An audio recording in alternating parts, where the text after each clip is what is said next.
All right. Well, recording is right here, and then we got we had pulled off of off the side of SR 71 about mile marker 5, and there was 4 or 5 of us that had parked on the side of the road. We were within the state of Nevada easement right away for SR 170, and the BLM had congregated down on the road going up to sheep troughs, and I was about 250 yards or so away from where they had congregated, 250 yards, and I got out and was taking pictures and video footage with my iPad and leaning up against my car, sitting against my car, and I could see that they were collaborating together. And then there was 3 vehicles, BLM vehicles, with at least a crew of 2 per vehicle, and they pulled out onto SR 170 and turned right towards Bunkerville. And then it was those same vehicles that turned around and come up behind Ryan and Bailey, and another vehicle had stopped, and I think it was just someone that drove by and was curious about what was going on. And BLM had turned their lights on and got on their loudspeaker and told everyone to leave. And anyway, they had just kind of moved down the road towards me, and I knew of a surety that I had First Amendment rights to express peaceful protest, and I knew I was on state land and had every right to peaceful protest. And so I just stood there, and before too long kind of became the exclusive object that were there, and so their attention turned to me, and they told me to leave. And I just stood there, and then the officers got close to me, and they said if I don't leave, they will arrest me. And I expressed to them that they're expressing my First Amendment rights, and reminded them that I was within state right away, and that didn't seem to faze them at all. And Ryan backed up at that point, and I could see that they were getting ready to draw their weapons. Some of them had drawn their weapons, and so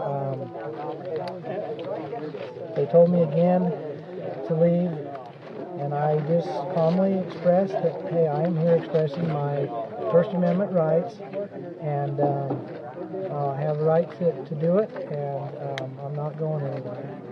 And at that point, two rangers come up kind of to the side of me, and another from the middle, and the guy on the left rushed first, and the guy on the right come in next, and I didn't resist, but they were I didn't want to go to the ground very, very hard, very fast, obviously, and so they were having a tug of war, really. They were kind of working against each other, and then the third guy come in and was kicking and punching, and then a fourth guy, and finally went to the ground, and I had my hands like this when I went down, and they had my arms and things, and to protect my fall, and hello. They kept telling me to take it over today. To give him my arms, but at that point a guy had gotten on my head. He had my knee, one of his knees on my head, and the other one on the back of my neck, and so naturally I was trying to protect my face from the gravel, so I wasn't giving him my hands very easy, and the thought across my mind. They had a dog there, and he was right there barking right beside me. They're going to turn that dog on me. And then I thought, oh, they got tasers. I'm going to get a taser. I thought, well, I'll give him one arm. So I gave him this arm here, and they twisted it up pretty good. And then I eventually gave him my right arm. And the guy that was the J Cox officer, he was the one on my head, and he just made it a point, once I didn't have my hand to protect my face, he was going to make sure I ate a lot of rocks, and he just shoved and pushed as hard as he could. And I wished at that point that they weren't so slow in getting the handcuffs on me, because I was in quite a bit of pain by that point. But anyway, they managed to get the handcuffs on me and drag me to my feet. And then I looked at that J Cox officer, and I told him, I said, I don't let anybody tromp my face in the gravel like that. I says, I would like to meet you in an alley, is what I told him. And I hope the media covers that and he gets that message, because I'm still looking for him. Anyway, that's how it went down. They threw me in the back of the truck, in the back seat of one of their trucks. They took me up here to Toquap. And What'd you see, Davey? What'd you see? well, I seen lots of wasted money. That was the first thing, and I reminded him. I did express my opinions quite a bit, and I mean non-stop. And when I got tired, I said, "You can't tire. You got to keep talking."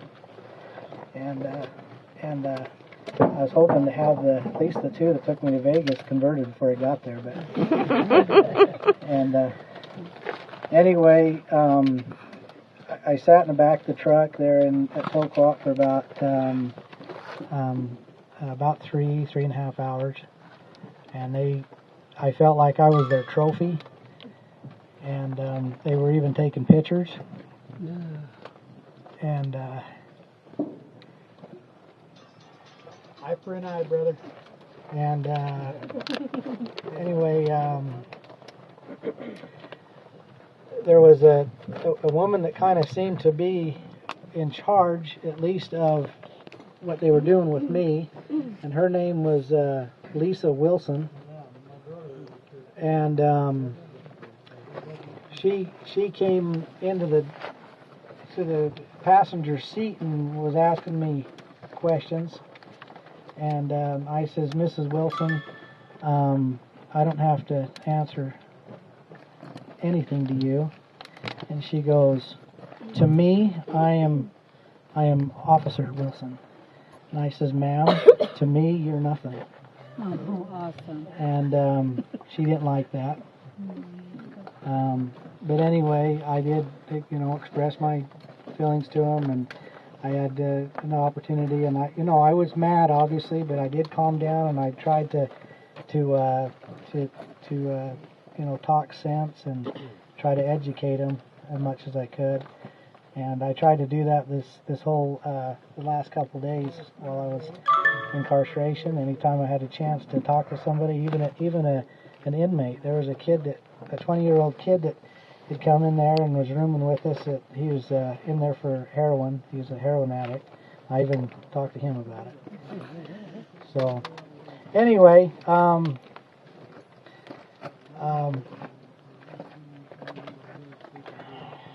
did anybody photo anything during this time? My iPad should have all of it on it. Yeah, but we'll never get that back. But we're trying to find it. I left it on the hood of my car. So. And they impounded the car? The car did get in. The BLM never impounded it. The Highway Patrol, I assume it was the Highway Patrol that called the city of Mesquite to have it impounded. And my wife's just getting it out now. You're hoping it's inside the car? She's not found it yet, but she's going to look in the trunk, look all over, see if she can find it. They didn't say they had it? No. They have to itemize it. No.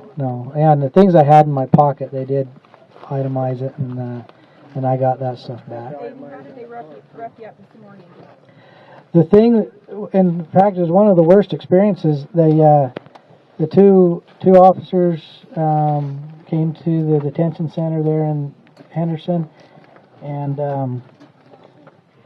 handcuffed me, and I was, my wrist was already sore and swollen, and they made a point to make it extra tight. It was even worse than the time when they took me down there, and the back seat was a little plastic bench.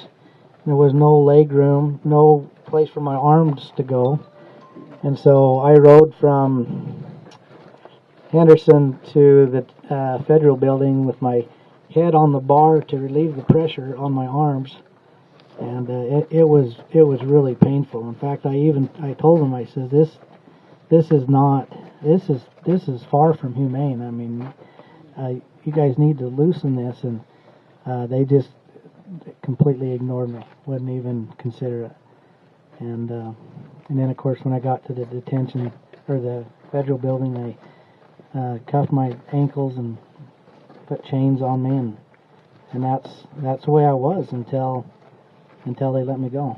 Did they let you go to the bathroom? I could go to the bathroom. I chose not to because it's pretty public. And Did they take you in a courtroom? Did you ever have any charges filed against you? no, then that was the plan today. That's what I was supposed to do.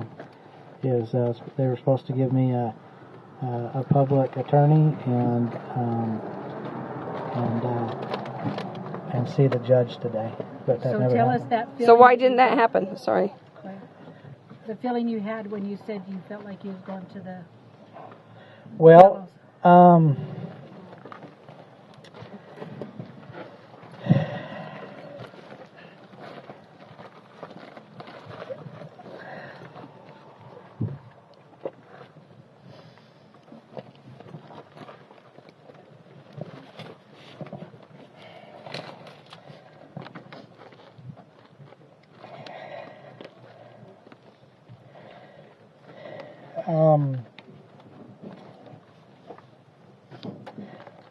there's just a lot of feeling of uncertainty.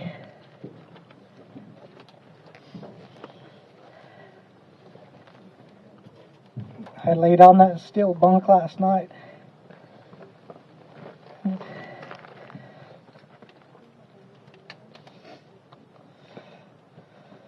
I had to ask myself if I was really a criminal.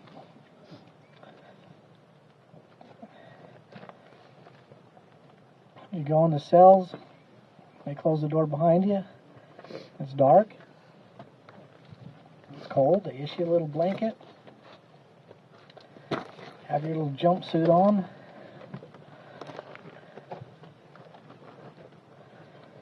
and I thought mostly of my family. Like I say, the uncertainty was the thing that was really hard because the thought crossed my mind several times. While I was in Henderson, I was in the city custody, but tomorrow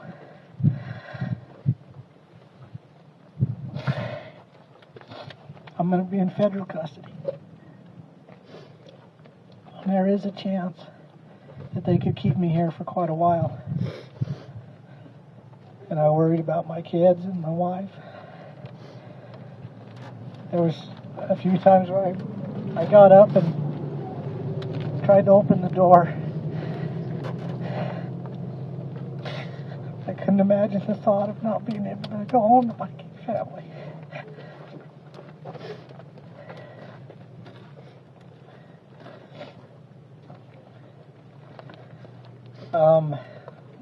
But I got to the federal building, and I just felt, there's lots of thoughts that went through my mind.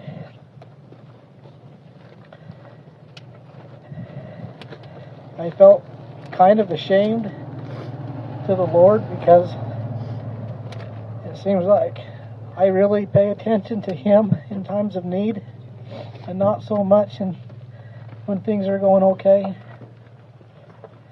And I actually had to humble myself and spend some time on my knees I didn't care who saw me. I would try to sing a hymn. Thoughts of my kids come to my mind.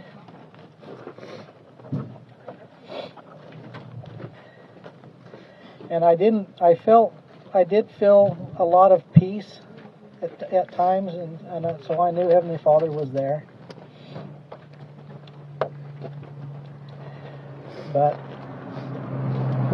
And then they'd taken me to a few different rooms. They had me talk to a few different people, and I started to wonder why the confusion. And then that officer came in and gave me those 2 citations.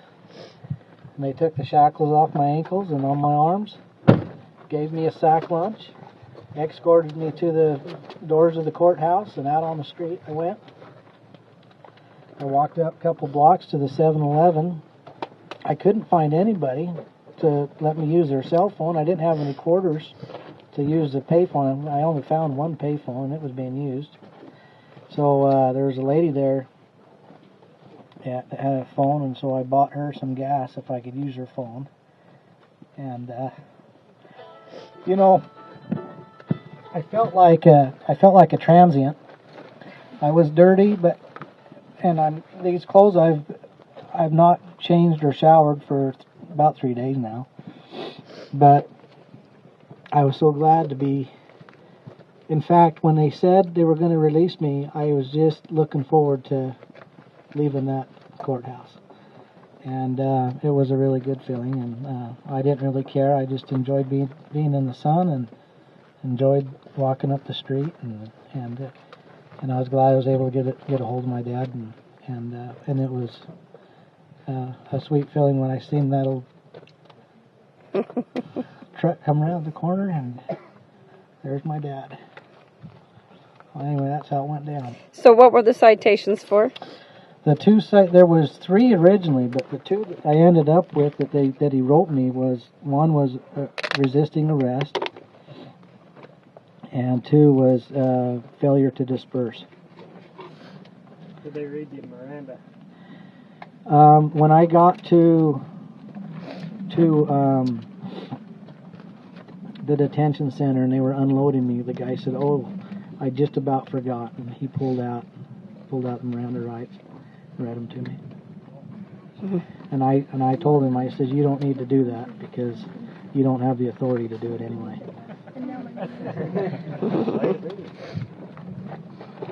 Well, how many hours was it from the time that they took you down till the time that they read your rights? Well, let's see. It would have been.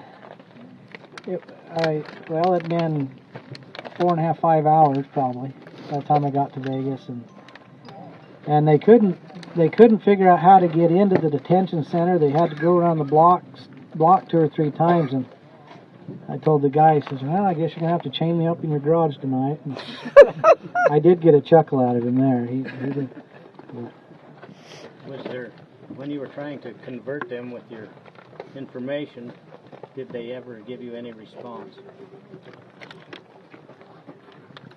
Well, not a whole lot. I asked the guy, I said, "Do you have a law degree?" And he goes, "Yeah." I asked him where he went to school. And I asked him if he studied the Constitution. He goes, "Oh yeah, I know the Constitution." I says, "Well, this whole thing should be real clear to you. Then you should understand what the First Amendment rights, and it should be clear to you that you violated my First Amendment rights today." And he didn't say anything to that. They were pretty quiet. Just doing their job. Just doing their job. That was their response too, a lot of times. And I said, "Yeah, you would just be doing your job just by putting a bullet through an American citizen, wouldn't you?" Yeah, that's just doing their job, hung Christ. Just doing their job, yeah. That's what their job is, to uphold the Constitution. Yep. swore an oath to it. I appreciate that experience, and you know, I know that you know, all your calls and everything. There's just no doubt. At the time, it was a question as to what happened, but now it's more clear to me. All of you guys rallied, and there's a lot of people that we don't even know about that rallied. And like I say, that Desert Valley Times newspaper editor, you know, he said he made 7 or 8 calls himself. So who knows how many people made those calls. The court, Now start. Go. Davey was released out of the federal courthouse there. Turned out on the street of Las Vegas, so he went down a couple of blocks, and there was a store and Las Vegas Boulevard. We met him there, and so we called the media so they would be there for witness. And so when we got there, the media come. We had Channel 8 and RJ, and anyway, there was quite a group of people around there, and Davey testified to what had been happened to him. So all of that's on radio and television and newspaper. In fact, before we left the parking lot, he was already on the TV. So, Gee, aren't they fast? Things really move fast. That's what happens in modern day. And anyway, so we come home, and when I left here this morning, there was government agencies all over. I mean, we must have passed probably 15, 20 cars just getting to the freeway, and we had a couple of them following us. There was some, you know, partially blocking the roads. And today, when I come off the hill, I can see cattle down on the river, and the flags, and all these people here. You know, what a beautiful sight. Freedom is really here in America. Awesome.